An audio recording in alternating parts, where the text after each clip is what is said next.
brothers and sisters who live in Kashmir.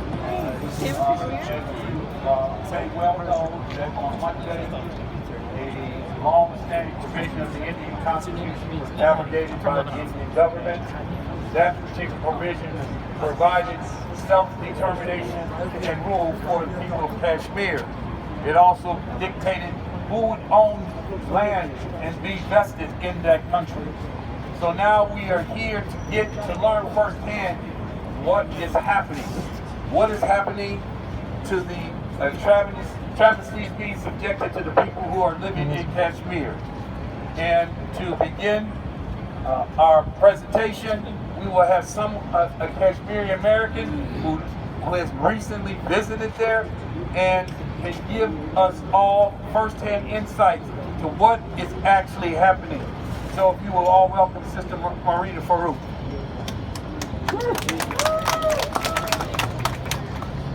Well, thank you everyone on behalf of all Kashmiris for showing up here. So can we imagine for 1 minute if just a regular day in Chicago, and you realize that your mobile phones are not working, you're not allowed to step out. If you do step out, the police has been given an order that you will be shot at point. You cannot step out, you cannot get any medication, cannot get any food, you cannot contact anyone at all, right? We can't even imagine a day like that, but that's what it is right now in Kashmir. I haven't been able to get in touch with my family for the past 2 days. I don't know if they're alive, I don't know if they are tortured, we have no idea. And this is the story of every Kashmiri right now. We're all wondering if our loved ones are even alive. So I was in Kashmir on Friday. I came back, and right around then, the Indian government started with an advisory asking all non-Kashmiri visitors, including students, including journalists, pilgrims, because there was a pilgrimage going on in that region, to actually move out of Kashmir and go back to their respective places. So that kind of gave us an idea that something was going to happen. Within a few hours, we realized that everyone was leaving the valley. And by Friday evening and Saturday morning, our local police was actually taken over, and as I've heard, their weapons were taken away, and the police stations were occupied by the Indian Army. Universities, schools are all taken over by the Indian Army. Hospitals, patients have been asked to go back and go back home because hospitals are needed to be vacated as well. So that is the current scenario in Kashmir. And as you may have heard, all the crazy news that's going on, August 5th in the Indian Parliament, the Home Minister proposed a resolution to revoke an Article 370, which is a historic part of the Indian Constitution. And just to put it in simple words, that was one of the special rights given to Kashmiris when we were forcefully taken as a part of the Indian Constitution in 1947. So that bill was revoked. We weren't asked. No one in Kashmir was asked. Kashmiris don't even know what's going on. Just imagine someone coming over in Chicago, taking all our forces, capturing you, locking you down in your homes, and passing a law that changes your life forever. The entire world is talking about it, but no one inside Kashmir knows even a thing about what's going on. They have no idea what's going on, what's in store for them. Their entire identity, their life right now is on stake. And my humble request to all of us over here, all of you listening, and I know we all have our recorders and we all have our recordings on.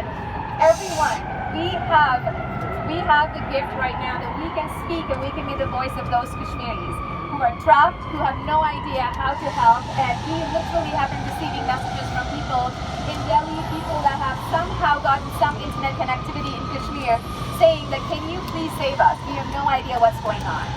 So my humble request to everyone over here is please be our voice. We're fighting on so many different fronts. We have no idea what's in store for us. There's a whole different another question whether the revoking of the bill was constitutional, was it legal, what the actions will be taken. But until then, until we get to that point, what is going to happen with Kashmiris inside the valley, no one knows. As I said, no one knows. So I will let Mr. Javed talk over here a little bit. But if everyone over here who joined us today, if you had to take one quick giveaway, my first thing would be is, do you think the world's largest democracy can take away your internet, take away your mobile phone, stop you from praying in the mosque. Eid is coming up. How do you expect Kashmiris to celebrate Eid? I mean, this has been the biggest tragedy, if you say, for Kashmiris. They're not allowed to go out. They're not allowed to pray in their mosque. They're not allowed to speak to anyone. And on top of that, over here also, we can't talk against. Our options are limited.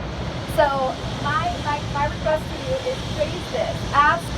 Speak to your congressmen, speak to your elected officials, reach out to local organizations, whether it's Amnesty International, Amnesty India, it's Human Rights Watch, United Nations, whoever you can.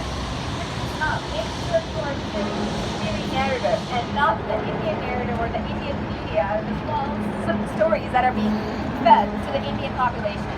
You know, it's not for the economic stability, as you may have heard. It's not for integration with the Indian mass population. It's none of that. It's very simply to basically take our rights away from us. We have always stood our ground for the right of self-determination. We want to be able to speak. We want to be able to have a right and have a voice for where we stand. And this is all it is. You're basically just being silent. You're being silent in the most brutal way ever. So that's the first thing. The second thing, reach out to our organization, Stand With Kashmir. You can find us on Instagram, you can find us on Facebook, on Twitter. This is the way you can stay in touch with any events